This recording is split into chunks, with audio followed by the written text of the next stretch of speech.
Hello, aspirants. Welcome to PW OnlyIAS. I am here, Harpreet Singh, with the daily analysis of the Hindu from 8th of November 2024. Let's see what all topics we're going to discuss in today's analysis. First of all, this is a Telegram account where you can basically find the PDF along with the other material that is required for your preparation.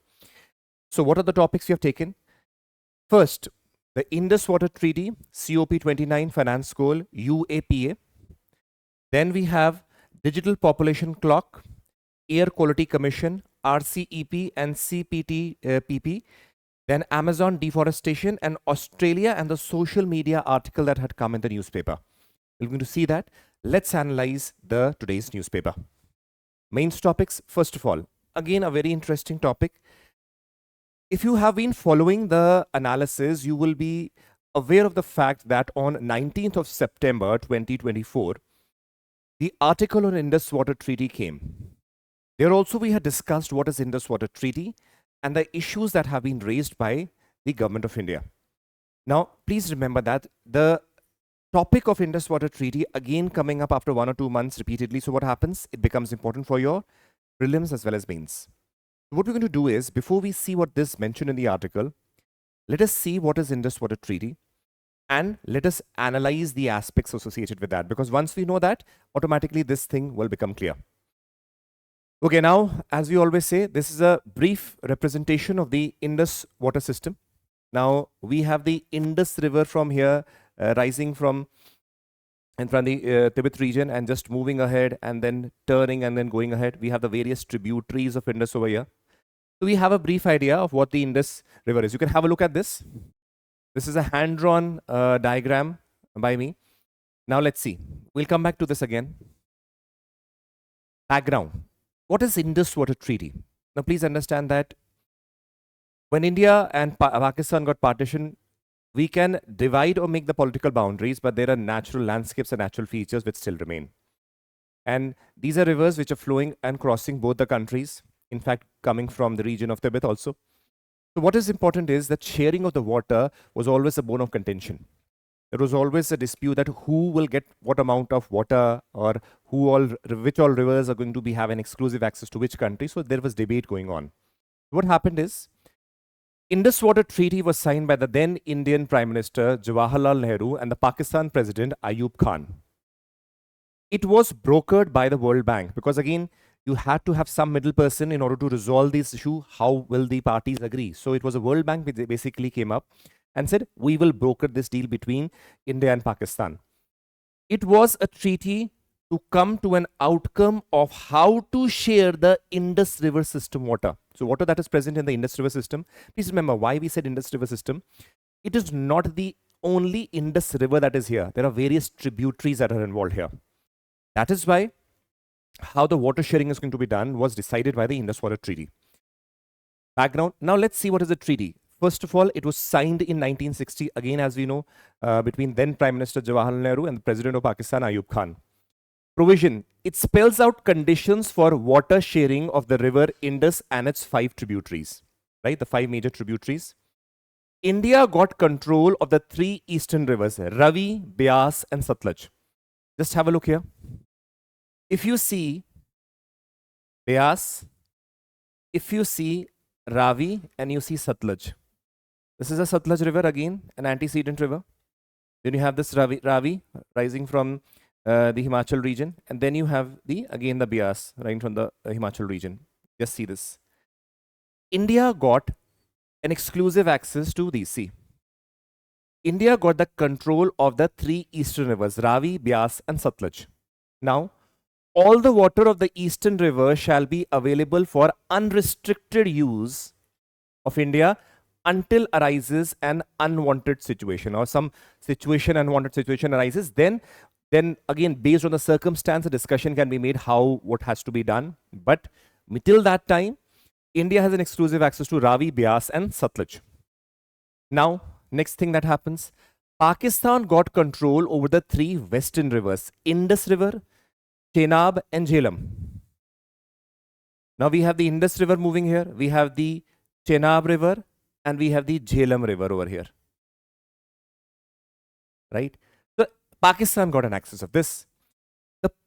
This was again the distribution system that came up. Now again, there was a system, that mechanism, in case certain disputes arise because of any provision post the implementation of Indus Water Treaty. So what happened? A permanent Indus Commission was set up by the United Nations for resolving any dispute that may arise. It was but obvious to our enemy countries, there are going to be certain disputes that are arising. So under the United Nations, a permanent Indus Commission was established, which would be meeting repeatedly, seeing how the functioning of the Indus Water Treaty is going on. And based on that, any dispute that arises between India and Pakistan would be resolved through this permanent Indus Commission. Now, very often we observe that, was this in favor of India? No. At that time, though, India signed this treaty in a way that, okay, let the issue be resolved. But today's time, we realize that it is a very problematic issue. Why India is repeatedly raising the concern? See why. So we have seen the distribution of water. What is the outcome of that?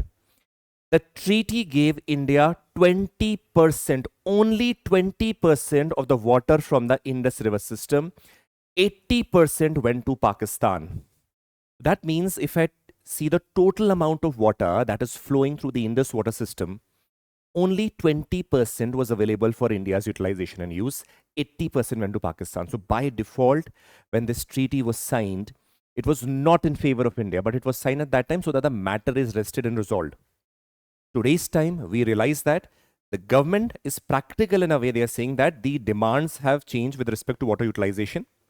There has been change in the demography, population has risen, the demand for water is rising. So we cannot go according to this treaty. And that is why what is going on is the government of India said that we want to revamp this treaty.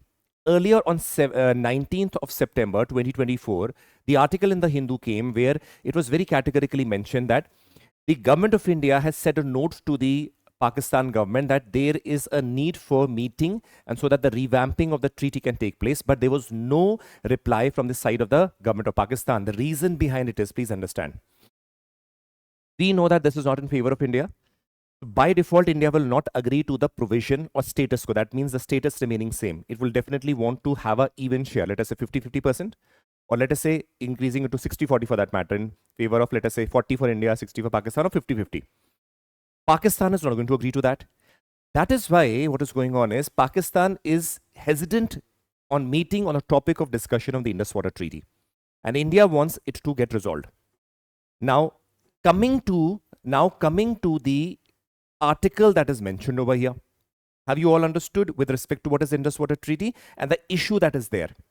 Now see, India, Pakistan and modifying the Indus Water Treaty. Now, why it is important? Because we all know that it is important for India's interest and the strategic interest. So, what is going on is, see please, India wants to revamp the Indus Water Treaty. This is again written in this article. As demand has changed with the change in demography. Demography with respect to the population, even in the state of Jammu Kashmir, in Punjab, Haryana, other regions. So, because see, when we build, let us say, hydroelectric power dams, those electricity generated is not for one state. It is again going to the grid and being utilized by the various states. So, it is a national asset.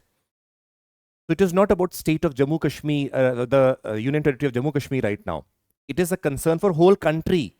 One should understand the difference. That is why India is concerned that we will not let this biased treaty to go on, which goes against the interest of the India as a nation.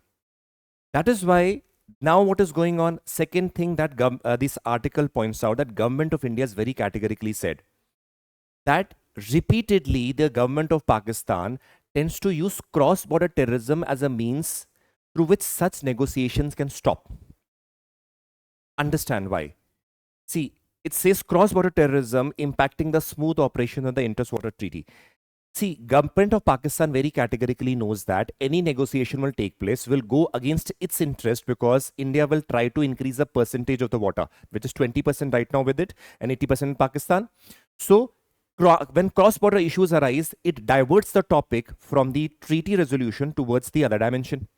Now, according to the writer, what is mentioned is these cross-border terrorism, which are again, we are seeing rising again in the Union Territory of Jammu Kashmir, that again diverting the attention from the core topic of resolution of the concept of the Indus Water Treaty and other related dimensions. So, One more thing, Pakistan is of the view that once the Indus Water Treaty has been signed in 1960, the status should remain the same. No. The government of India has very categorically mentioned that Article 12 of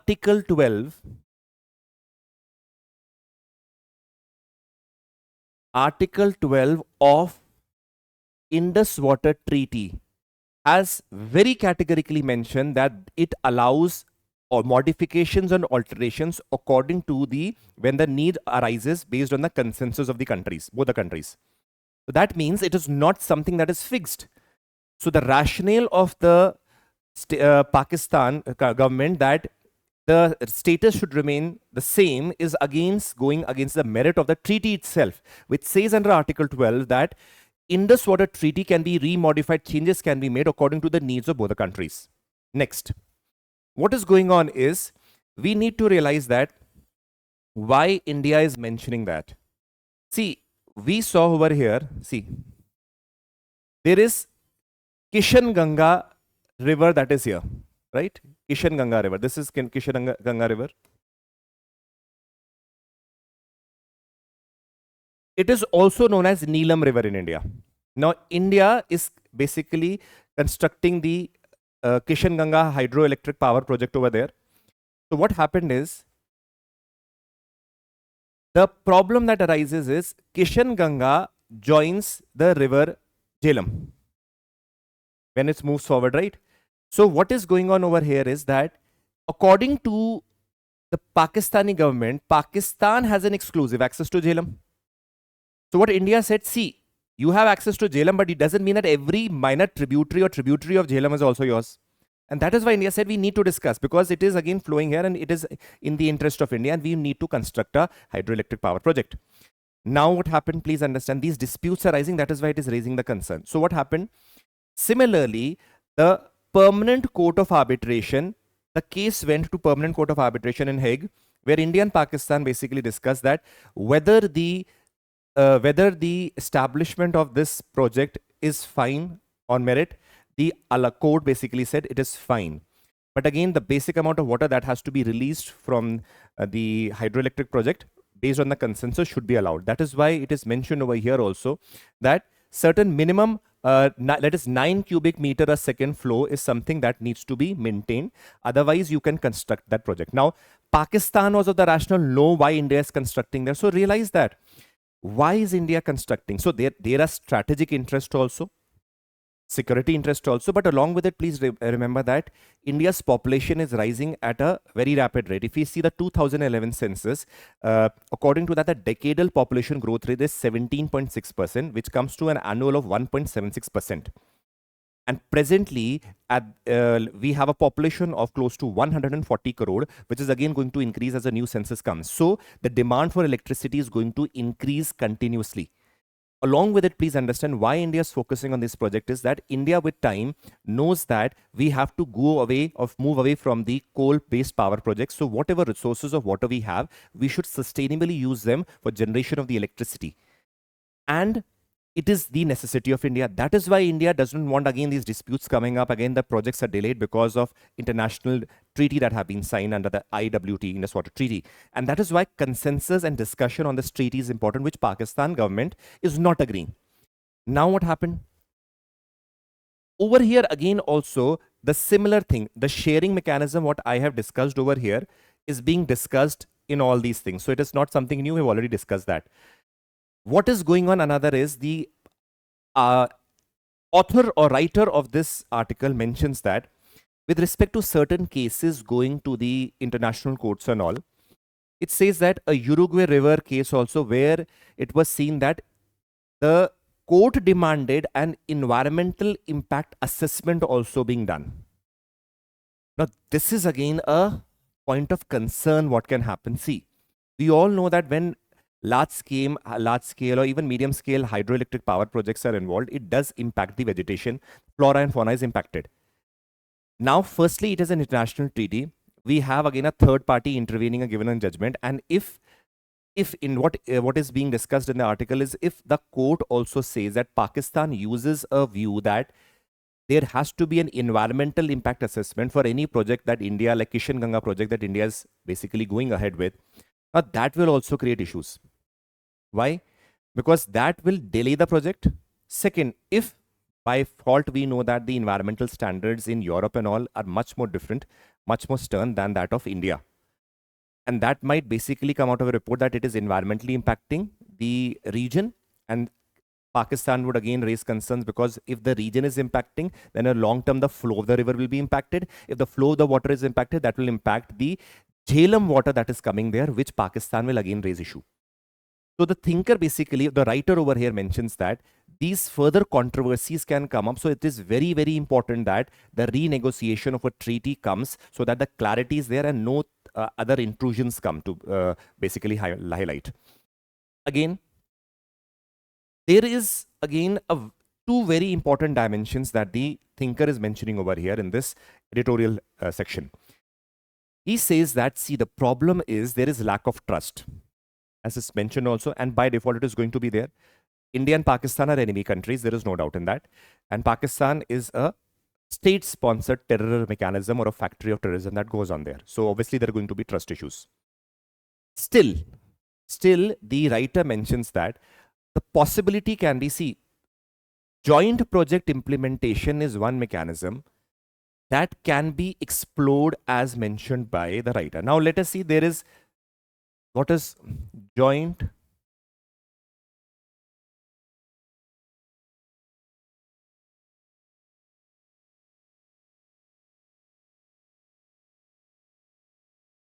project implementation? What is this mean? What does this mean? See, it is saying that they are saying that even Pakistan, for that matter, is not able to utilize the water that is basically going to the country of Pakistan, all the three rivers. And for that matter, India is also not able to utilize. So they said possibly joint projects can be established. Let us say a hydroelectric power project is being established.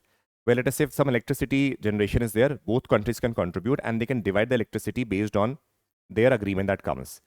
In that case, what will happen is there will be development also. Need for electricity that is going to be, that can also be done. Along with it, the dispute that is there, that can also be resolved. Provided along with it, obviously there is need for renegotiation of the Indus Water Treaty. Now, this is again a solution that is coming, but now that will depend upon how the two countries basically meet and agree to or come to a consensus. But the most important underlying thing is that the countries should meet and renegotiate this treaty, because it is again not in the interest of India. That is what was mentioned. That is why the article, though mentioned some details, we have already studied all the dimensions of Indus Water Treaty, and along with it, the dimension that is mentioned there. Okay. Next is topical 2, GS, relevant from GS3, which is mentioned on Article 8. Again, it is an editorial. You would have seen something that I have repeatedly covered the topic of COP over here, 29, because it was mentioned there. So what we are doing is whatever is mentioned in this article, we've already done that also. I'm going to show you that in a summarized manner. What COP 29 is. So what all things basically have been mentioned in this are already covered in the slide that I'm going to show you, right? So it is basically talking about what? All eyes on Baku and the climate finance goal. We all know that the meetings right now and going on Baku, Azerbaijan, is basically dealing with the aspect how the financing with respect to, rather let's say the climate finance is going to take place. What are the mechanisms going to be there? Because the past experience with respect to in Copenhagen what happened, or even Paris Agreement what happened, we realize that though the promises are done by the developed countries, they are not being fulfilled, and that is why the targets of climate change targets that are there, what has to be done by the developed, the developing, and the lesser developed countries are not being met. That is why, because see, coming to an agreement is something fine. Last COP basically happened in Dubai, the 28th one. Again, there was build-up consensus being there. But over here we see, we have, again, the meetings are going on. They're going on. So with respect to what the mechanism is going to be. So let us see the various words that are mentioned here, what it is, what are the aspects associated with it, so that you basically understand everything that is mentioned in this editorial. Now, COP 29, Conference of Parties. I had told you earlier also, Again, under the Convention of Biological Diversity, we have COPs. Again, under the United Nations Framework for Convention on Climate Change, we have various COPs. So COPs are the conference of parties where the members basically meet and discuss. There can be various conventions and conventions that are there. Under those conventions, we have various conference of parties. That means the members are meeting and discussing. So this is the 29th COP under the UNFCCC. Clear? Now understand this. COP 29 refers to the 29th annual conference of the parties to the United Nations Framework Convention of Climate Change. Now please understand, COP is the annual United Nations climate meetings. Understood? Conference of parties. Under this, similarly for another conventions, we will be having their different set of COPs. It will be held in Baku, Azerbaijan from 11th to 24th November. Again, it is going to happen. That is why we are just discussing what the outcome would be. Again, becomes very important for your civil services examination. Host is Azerbaijan. Objective. What is the objective? The key objective of COP 29 is to finalize a finance agreement that determine the amount of money that developed countries should raise after 2025 to help the developing nations combat climate change. New Collective Quantified Goal, NCQG, is a part of the post-2025 climate finance goal, which was basically, this word was mentioned in the Paris Agreement also. So what we see over here is, the key objective of COP 29 is, because see, this with respect to climate financing has been going on since long. Even in 2009 and later also, we will see that also, that how the developed countries have said that we are going to finance the developing countries and the least developed countries. Why? Because see, the developed countries have a lot of money of financing through which they can move on to the newer technology, greener technology. A lot of investment can be made because they have the income. On the other hand, in the developing countries, it is very difficult to adopt those newer technologies without the assistance of or monetary support that they get. Otherwise, why will the companies adopt? Like for example, if you have certain industries in India who are, let us say, based on coal, and they find it easy, the raw material is available and their industries are working. Why would they go on to some other technology in which, let us say, hundreds of crores of investment is required? They'll say it is better to go on with this technology. But in order to tell them or force them to go there, you will have to give them the technology financing so that they can adopt, then they'll go. That is why this is a question of the developing countries or the least developed also, that you give us the funding in order for us to shift to those goals and achieve the climatic goals that we have in mind. Again, under this, a new collective quantified goal is a part which we will see after this. Now see, that is why how the developed countries are basically going to finance and raise and give it to the developing countries. That is what is the major aspect. Now see, if I talk about climate finance, what do you mean? The way what is climate finance in his? Please understand. So it is a very big topic. Various dimensions come with respect to this. It is, let us understand. As I've already told you, that having in mind that we need to limit the rising in temperature from the industrial level by not more than 1.5 degrees Celsius. These goals have been there. We just saw the Paris Agreement also in 2015. But if you want to limit those rising temperatures, then obviously adoption of new technology is required. And then for that, again, finances are required. You cannot simply just go ahead with the traditional means. So when we are talking about this finance mechanism, please understand that developed world also is hesitant in giving so much amount of money and how they're going to raise the money and give it to the developing world. Many Western countries who are followers of capitalistic environment, they feel we are not a socialism mechanism that we're going to distribute or give money to the developing world or the least developed world. That is why there is a lot of bone of contention and issues that are prevailing there. So in general, if we see with respect to the finances related to the climate change goals that one has to achieve, what are the problems? Few of them are differences over the definitions. Currently, there is strong difference even of the definition of climate finance.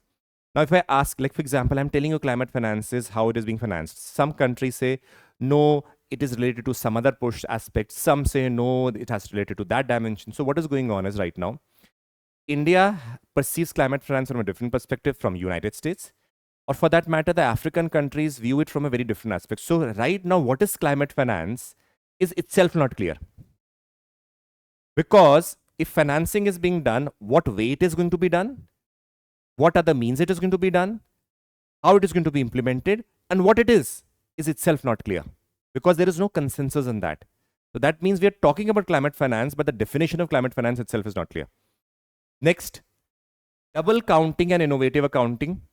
Developing countries often complain that actual climate finance flows are much lower than the figures reported by the developed nations due to double counting practices. So what they used to do is, developed countries try to inflate the aspects through which basically they tell that what amount of finance they are giving. Let us say some technology is being transferred by the developed country to the developing. Clear? Now let us assume, let us take an example. The developed country says that, okay, this is the technology which you can use and your industries can use and basically adopt this, and it will help you to achieve the climate goals also. Now that is again something very fine. Let us say agreement is there between a developing world and the developed country that this transfer of technology will take place. But assumably assume that after this, the developed country says, it took me $10 billion to do research on the technology, and they in a way show that we have given $10 billion to that country, developing country. Will that be a problematic situation? Yes. Because they are trying to basically see other dimensions of the cost also and included, and double or triple basically in a way to show that what amount of money is being given to the developing world. So it becomes very confusing, because you have developed or worked on that R&D. It doesn't mean that you are giving that $10 billion to the developing country. You're giving the simply a technology over there. So what is going on is that what developed countries do is they tend to inflate the amount of things that they give to the developing countries, which the developing countries say, we haven't received that amount, so how can you expect us to go with the climate change goals? That again becomes a problematic situation. Neglect of adaptation. See, this is again a very important dimension, please understand. This is a major issue. How? See, a significant portion of climate finances are directed towards mitigation projects than the ones that lead to emission reduction. That means, why this is a very, very interesting thing that developed countries want to profit out of this also. Let us say the financing which the developed countries want to do is they finance those projects more which basically try to resolve the impact of, let us say, the adverse impact that has already been done by certain, let us say, climate change aspect, or let us say some emissions that have been done, rather than on those projects which reduce the emissions. So, because see, this is again a very important thing. That means the emissions in a way will continue and you are basically curbing the impact. Let us take one example. Supposingly you have a viral fever, right? And in the viral fever, you go to the doctor, you very well know that the doctor might give you antibiotic also, but for antibiotic has no, actually it does not impact your viral fever, because antibacterial cannot impact the viral aspect. It cannot impact the virus. And there are certain other medicines the doctor gives. Now the doctor is not killing the virus, it is killing the symptom. It is not removing the disease. So that means similarly what is going on, the developed countries are doing is, a certain emissions are going down. Let us say that emissions are impacting certain, leading to some cancer in the society, or within, let us say, the people are suffering from cancer or some diseases. The developed countries are not giving technology, or let us say mechanisms in which this reduction of emission will take place, but let us give them certain cancer drug at a cheaper rate. Do you realize this? So this is a misuse, or very smartly the developed countries are playing so that they can even profit in a way out of this promises that are being made. This is a very problematic situation. Now, next is, however, adaptation projects receive less than 20% of the funds. Even this amount has reduced in absolute terms as per the 2023 report. Developing countries demanding at least 50% of the climate finance should go towards adaptation. Again, this is what is saying, that at least 50% should go towards adaptation. That means to alter the source cause of those emissions and the problems that are causing. Next, the term we saw that NCQG, right? Now see, a new collective quantified goals post 2025 climate goal. Now, please understand, these are basically the new financial targets. It is a key element of the Paris Agreement. The Paris Agreement that happened in 2015, how things have to go accordingly later on with respect to the climate goals. It mentioned basically this. So we are basically dealing with what the goals are going to be. So designed to set the new financial target to support the developing countries in climate action. So this NCQG deals with how post 2025 the climate financing is going to be done for the developing world, right? It succeeded the previous goal set in 2009 in the Copenhagen Climate Summit, where the developed countries committed to mobilizing $100 billion per year by 2020 to address the need of the developing countries. Nothing was done. In 2009, again, the developed countries promised that we are going to give collectively close to $100 billion per year to the developing countries so that they can basically adapt to new technologies and, let us say, even with respect to mitigation mechanisms. So they promised that they're going to give this money, but nothing was done. That is why we have to again come to an agreement. So new goals need to be there. And so how things are going to go ahead post 2025 is what is under the NCQG. Now, NCQG is currently under negotiation and will be expected to be finalized in 2025. Right now, again, it is going on. Quantum of finance required. Several developing nations, including India, have proposed that NCQG amount should be between $1 trillion to $1.5 trillion annually, reflecting the amount needed for an effective climate action. So again, India said close to $1 trillion to $1.5 trillion is required annually. Reasons for the importance of NCQG. Why NCQG is important? Addressing the climate finance gap. See, the NCQG is aimed to bridge the persistent gaps in the climate finance. NCQG focuses on providing concession finance to the developing countries, which need substantial resources for climate mitigation, adaptation, and transitioning to sustainable energy. That means there are gaps of the amount of money or quantum of money that is available. And that is basically filled by the NCQG. Supporting the vulnerable developing countries, emerging markets, and the small island states, the least developed countries, and the least developed countries are disproportionately affected by climate change. Now, what happens, please understand, if we see certain places like Maldives, right, or small other islands, do you realize that these are more vulnerable to, let us say, the climate change? Because, let us say, next 50 years, they might not exist, the rising in sea level. So they need much more support from the country. So that is why this says, because supporting the vulnerable developing countries becomes very, very important, where selectively we have to focus on them so that what can be done and how those tradition or culture and the country themselves can survive. Enhancing global climate action. NCQG fosters global cooperation. That means there is cooperation between developed, developing, least developed countries and how they're coming to a solution in order to actually create an impact. We see that climate change is a reality in the world now. Massive, large number of cyclones, tornadoes, hurricanes, all those things are coming. So this is not impacting only one country, but every country across the world. That is why a collective or a cooperative effect is required. Leveraging private sector investment. So again, it basically, we know that it is not the public support or the public investment that can come. There has to be involvement of the private sector. That is why the NCQGs covers that aspect also. So that is important. That means which can attract private investors to the climate friendly projects. Promoting accountability and transparency. NCQGs promote accountability and transparency in climate finance by setting clear goals, parameters, and reporting mechanisms so that there is no misuse that is there. But again, we know that if NCQGs has a lot of promising aspects, it has also various dimensions related to the challenges. Challenge in meeting targets. Developed countries have failed to meet the 100 billion target that we saw in 2009 in Copenhagen that they had promised. So even if today, let us say that they agree to 1 trillion to 1.5 trillion annually, as India has said, what is the guarantee that they're going to give? Same thing can happen as that happened in 2009. That the promises were made that till 2020 it will be met. But did it meet? Did they meet the annual targets? No, they did not give up any. So what is going on? Similar thing can happen again. So this is again a challenging situation. Second, expansion of donor base. Developed countries argue that high-income nations like China, South Korea, and oil-rich Gulf states should also contribute to the climate finance.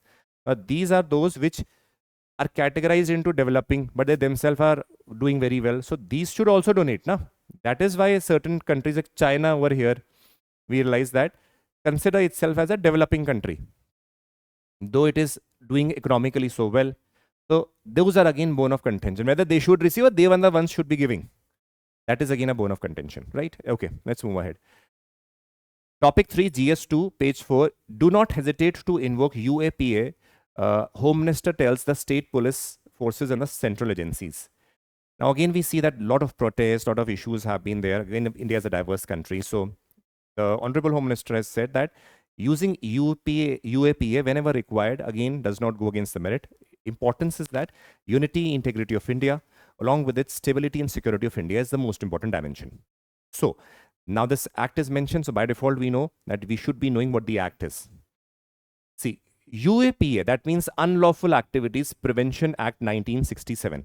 Now, the UAPA is an anti-terrorism law that first enacted in 1967 with a primary objective to effectively prevent and deal with activities that pose a threat to the sovereignty and integrity of India. So, those things that pose a challenge to sovereignty and integrity, they have to be curbed. So, it is an anti-terrorist act. Applicability, the provisions of this act are applicable to citizens of India even outside India. That is a very important thing that can be asked in your prelims itself. Persons in service of government, wherever they are, persons on ships and aircraft registered in India, wherever they are. So these are things also. These are also the cases where they are applicable, including all the people who are in India. Provisions, power of the government. This is under 1967 Act. So there were various amendments also made, which you will see. This is the original Act. The government can impose all India bans on associations that declared as unlawful. That means you can declare an organization as unlawful under this act. Both Indian nationals and foreign nationals can be charged under this act. This is a very important dimension. Also, the act similarly holds offenders accountable if the crime is committed in foreign land outside India. Again, a very important dimension. Investigating powers. Cases are investigated both by the state police and the NIA, National Investigation Agency. Appeal mechanism, it allows a tribunal to review or hear a case against this ban. Terrorist organization, any person who is a member of a terrorist organization shall be sentenced to 10 years in prison under section 20 and 38. UAPA schedule includes a list of prohibited groups. So again, these are the certain provisions that were mentioned. Now we see that there were amendments made. The UAPA Amendment Act 2004 added specific chapter aimed at prosecuting terrorist acts. Again in 2009, it added a fact that any act likely to threaten the unity, integrity or sovereignty of India or likely to strike terror is also a terrorist act. So this sentence was basically added. In 2012, expanded the definition of terrorist act to include offenses threatening the country's economic security. If economic security is threatened, then also that can be declared as a terrorist act. In 2019, the government can now declare an individual as a terrorist. Earlier on, this thing was not there. So now India can declare a particular person as an individual as a terrorist by the 2019 amendment and append the name in Schedule 4 of the Act without any due process. It also empowers the Directorate General of NIA to grant approval or seize or attach a property. So these two things, declaration as a terrorist and attachment of property given the power given to the director of the NIA is again, DG of NIA is again an amendment that was made in 2019. So these are certain things. If you know this, remember, this becomes important because the question can be asked in your prelims also and means what are the dimensions associated with that and what are the provisions. It has been asked, it can be asked again. So these are certain things. Now we realize that in India, various organizations and bodies based on religion, caste, and ethnicity, we see a lot of disturbances being there in various parts. So the Home Minister over here says that, see, using this act, now why this act is a very strong act, because getting bail is almost very difficult. You cannot get the bail easily, because when you are charged in this act, you are again in the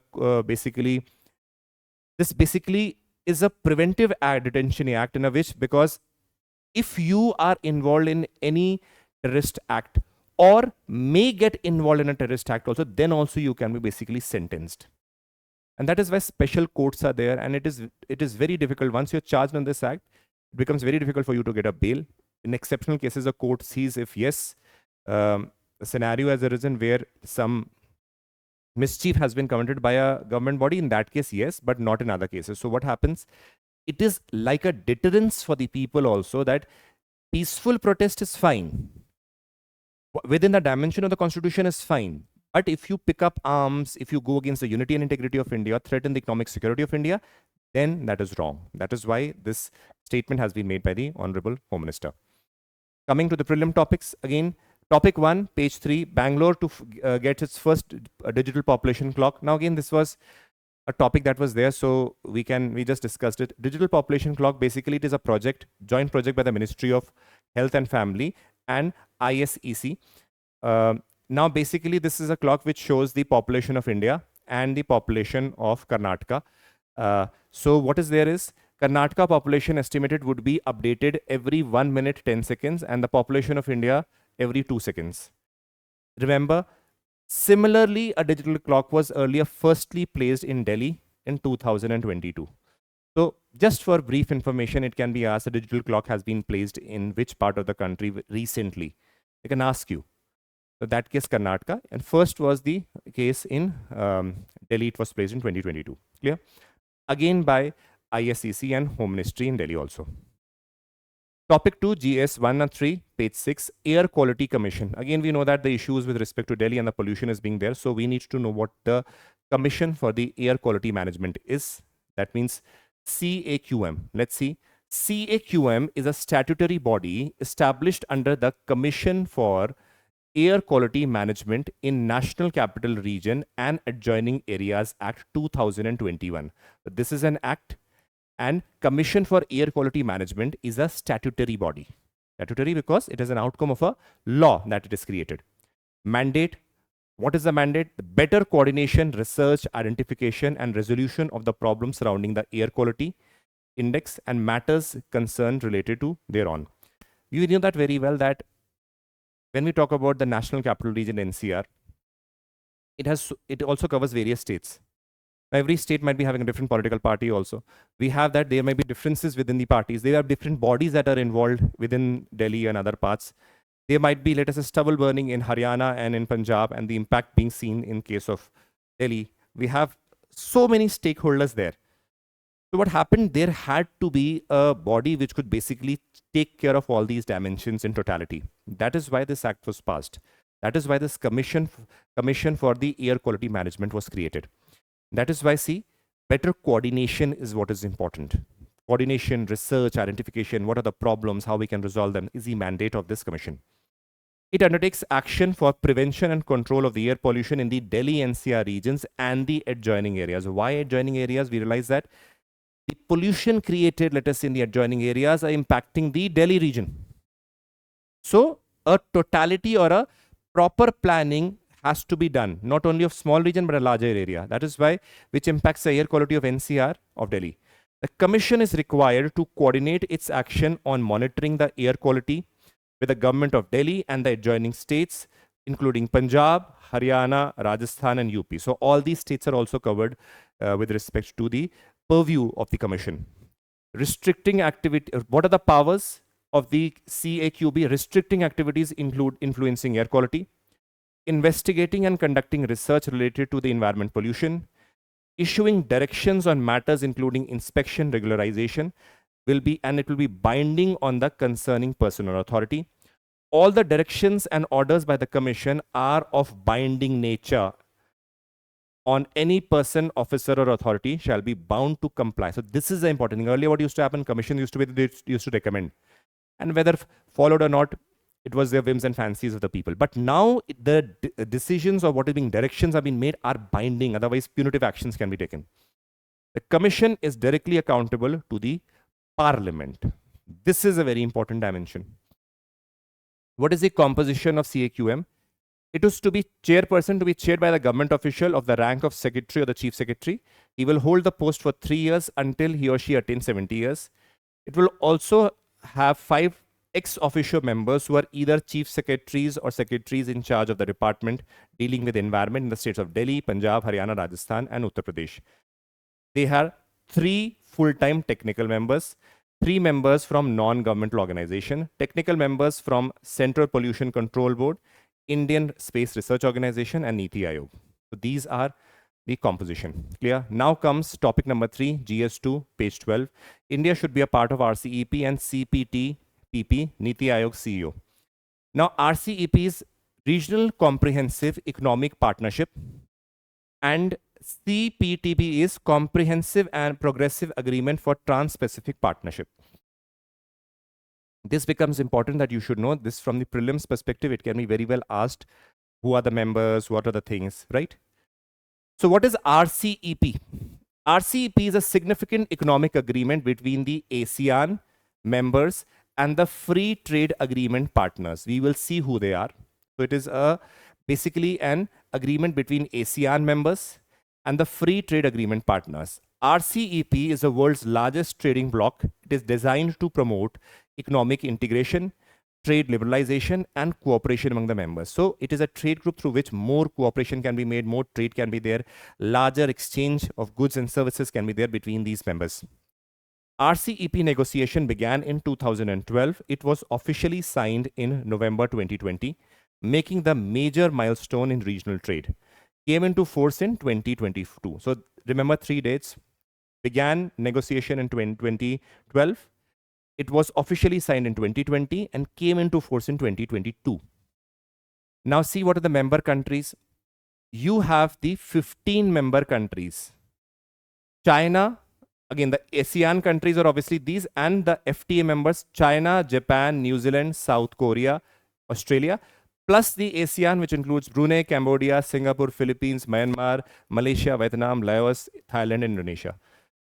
So the ASEAN plus these countries, 5, 1, 2, 3, 4, 5, are the RCEP members. So we have seen this diagram also. India is not a member, which that is why is being told by the NITI Aayog CEO that India should join, India could benefit out of it. Again, there are various concerns also. We'll see that.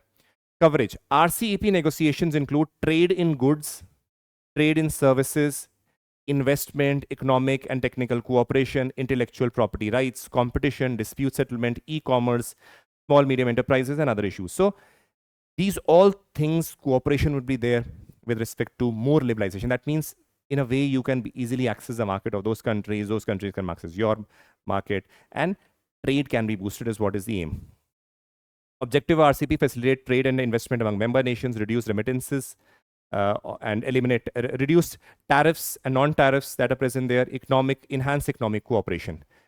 Benefits: promote economic growth and regional stability, streamline trade procedures, foreign investment will be there, better competition will be there, better work culture will be there, improvement in the goods and services will happen because there is going to be competition there. All these things are there. But again, what the problem is, India did not join or is not intending to join. For that matter, even other international bodies which you're going to see, similarly in the case of CPTPP also, India has a similar view. See, if India joins that, there will be issues. Though India was a founding member, but in 2019, India basically withdrew. There are various reasons behind it. Please understand. There was a concern that it will impact the domestic market. See, if you sign a free trade agreement with countries, and especially when China is there, it is going to disrupt the domestic economy of India. All the cheaper products are going to infiltrate the domestic market, and they will basically impact the small and the medium scale enterprises that are present in India, and India did not want that. Another strategic thing is US was also not in favor that India joins RCEP, because it is something along with the ASEAN members, it is the China that is a major partner there. So India was again, US did not want. So again, that can be a minor reason from a strategic point of view, but major reason is it did not want its domestic market being disrupted. So that is a major thing. CPTPP, it is a landmark pact agreed in 2018 that cuts trade barriers among the 11 countries. Basically, it is a free trade agreement between the 11 countries. Those 11 countries, it is a free trade. It is like a counter to the RCEP. These countries are Australia, Brunei, Canada, China, Chile, Japan, Malaysia, Mexico, New Zealand, Peru, Singapore, and Vietnam.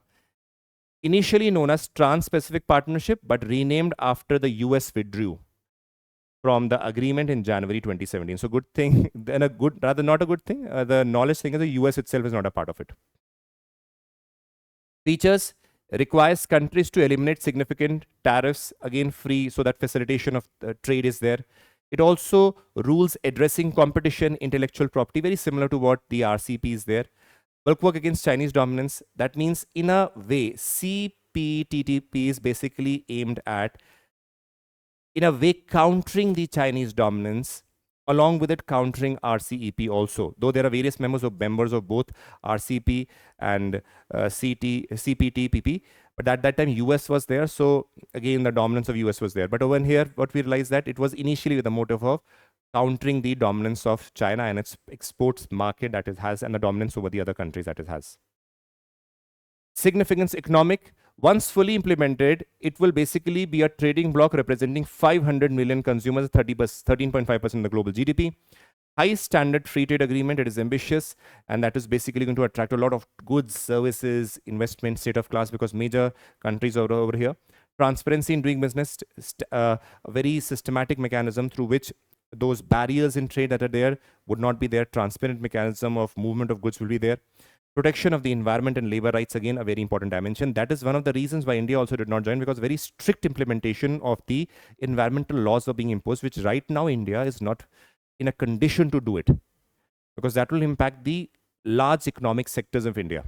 So this was one of the reasons which India is right now not joining. Brazil's Amazon deforestation to the lowest in 9 years. Topic 4, GS3, page 15. This is the Amazon rainforest region, which you can see it is slowly decreasing.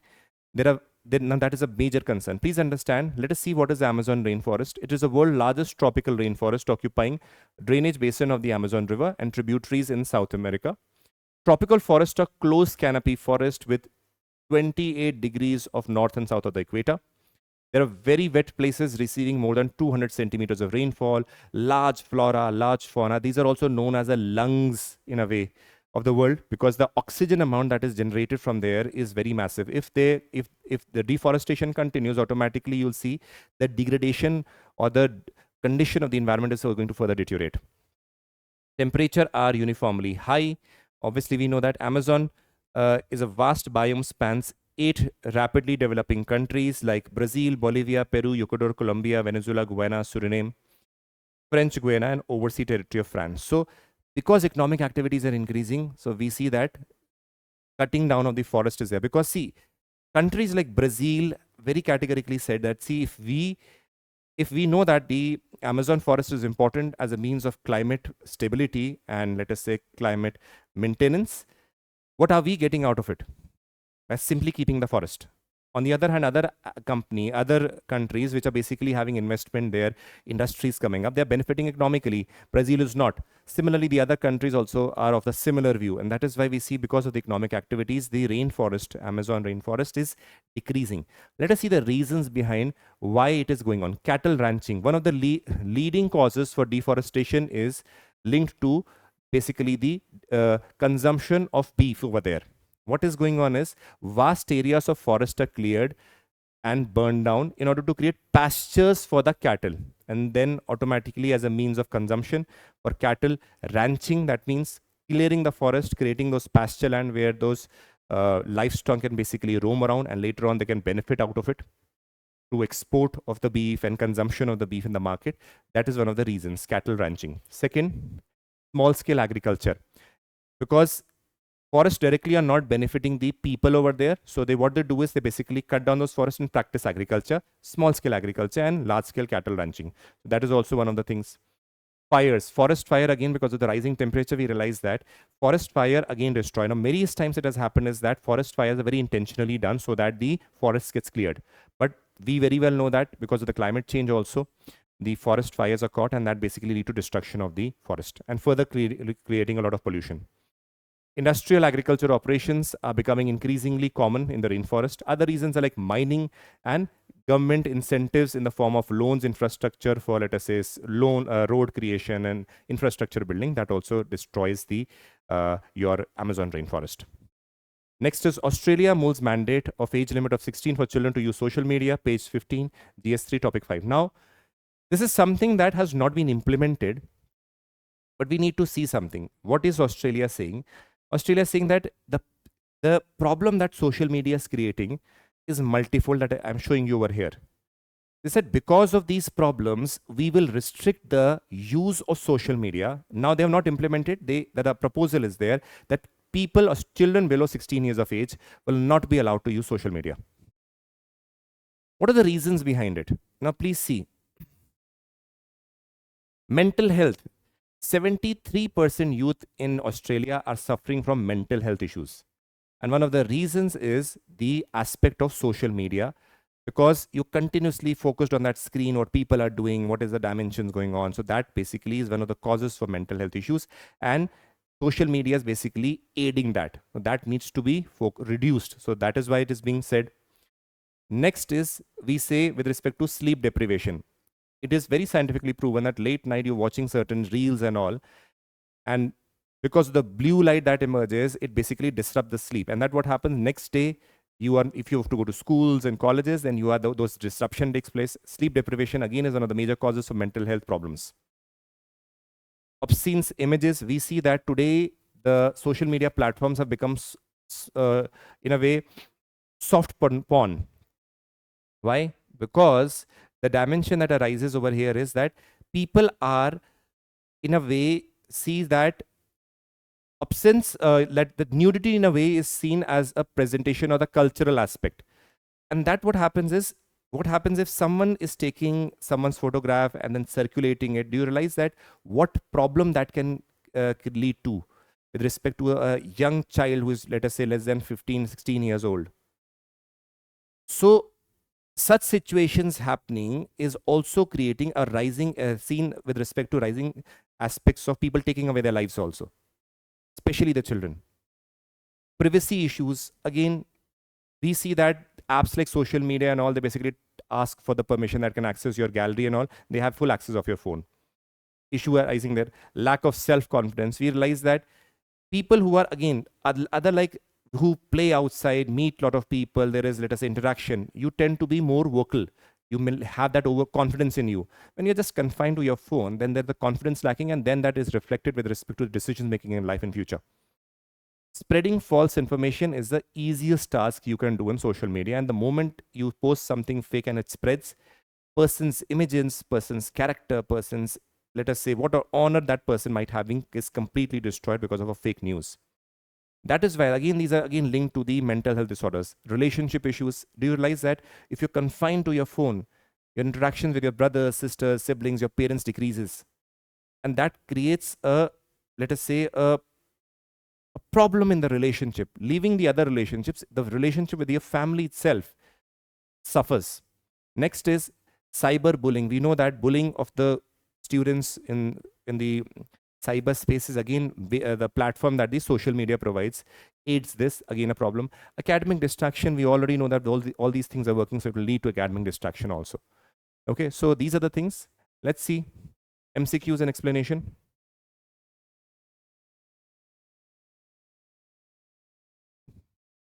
First, answer C. Second answer.